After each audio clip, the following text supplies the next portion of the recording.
Saya cuma nak tanya, sejauh mana risiko jangkitan varian baru iaitu varian Lambda yang ditemukan di Jepun baru-baru ini ke atas Malaysia dan apa persediaan mereka?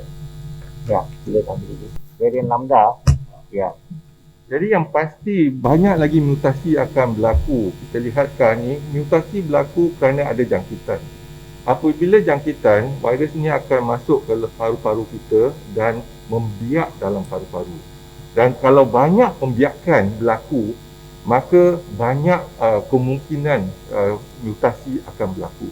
Hari ini kita lihat mungkin mutasi berlaku pada spike protein, dan kalau jangkitan dan juga pembiakan semakin bertambah, jadi kemungkinan besar kita akan melihat banyak lagi mutasi. Mutasi yang kita kena pasti sekarang ni yang dimaklumkan ialah Lambda, ada Epsilon dan sebagainya. Jadi kita tahu akan berlaku mutasi. Mungkin 2-3 kitaran lagi mutasi. Kebimbangan kita ialah mutasi yang rintangan kepada vaksin yang kita gunakan, dan tu juga ujian yang kita nak mengesan, jadi tak dapat kita kesan mutasi-mutasi yang baru ni. Jadi setakat ni alhamdulillah masih Delta variant masih berkesan dengan menggunakan vaksin yang kita guna pakai pada hari ini, iaitu contohnya di Labuan ialah penularan ialah Delta variant. Kita telah kenal pasti dengan kematian dan sebagainya. Tetapi dengan kita menggunakan 90% ialah vaksin Pfizer dan 10% vaksin Sinovac, dan kita dapat kawal dengan baik. Begitu juga kalau dilihat di Sarawak, jangkitan juga telah dikenal pasti oleh UNIMAS, iaitu menjalankan jujukan genomik penuh, telah mengesahkan iaitu Delta variant. Tetapi kita menggunakan Sinovac di situ juga berkesan menurunkan kes kemasukan ke hospital, menurunkan kes kemasukan ke ICU, menurunkan kes penggunaan alat bantuan pernafasan, dan juga menurunkan kes kematian. Tetapi kes masih meningkat, tapi mungkin mereka telah dapat vaksin, iaitu gejala amat ringan. Jadi kalau kategori 1 dan 2 mungkin ada, sekarang ni kita lihat di Negeri Sarawak pun ada, tetapi kes kemasukan ke hospital semakin berkurangan.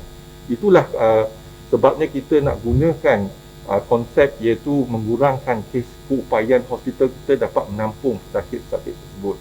Jadi kalau vaksin saja tak memandai, walaupun ialah satu cara kita nak memutuskan penularan jangkitan COVID-19, tetapi kita kena guna pakai bersekali dengan tindakan kesihatan awam dan kepatuhan kepada SOP.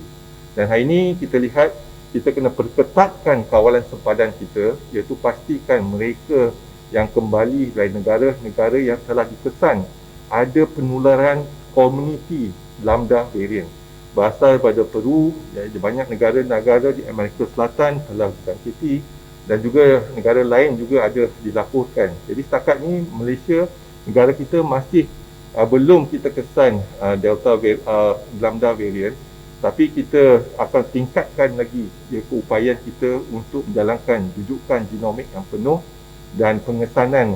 Walaupun kalau kita menjalankan RT-PCR, kalau CT value dia rendah, ini adalah satu petunjuk besar kemungkinan adalah VOC. Kalau besar kemungkinan VOC, kita akan terus melaksanakan jujukan genom penuh supaya kita akan pertingkatkan lagi usaha kita untuk membendung jangkitan ini. Jadi kawalan sempadan itu amat penting. Setakat ini kalau kita lihat kes-kes yang kembali luar negara, kita kawal dengan baik, dan juga dimaklumkan kita menggunakan iaitu electronic wristband sekarang ni, dan kita setiap mereka yang kembali kita akan lihat kepada penilaian risiko negara dan sebagainya, dan juga pastikan mereka dikuarantinkan untuk tempoh masa 14 hari. Itu dah cadangan kita, dan kita akan menjalankan penilaian risiko sebelum kita membenarkan mereka bercampur dengan komuniti.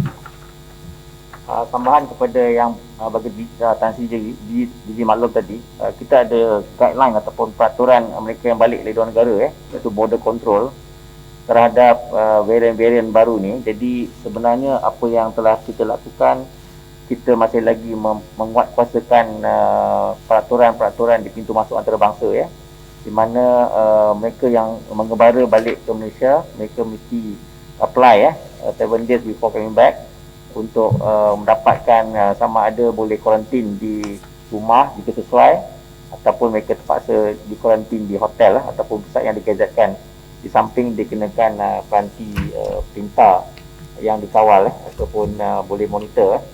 Jadi kita akan maklumkan kepada masyarakat tentang carta aliran pengurusan pengembara yang masuk ke dalam negara, dan kebimbangan terhadap lambda variant dapat kita cuba atasi dengan strict border control kita.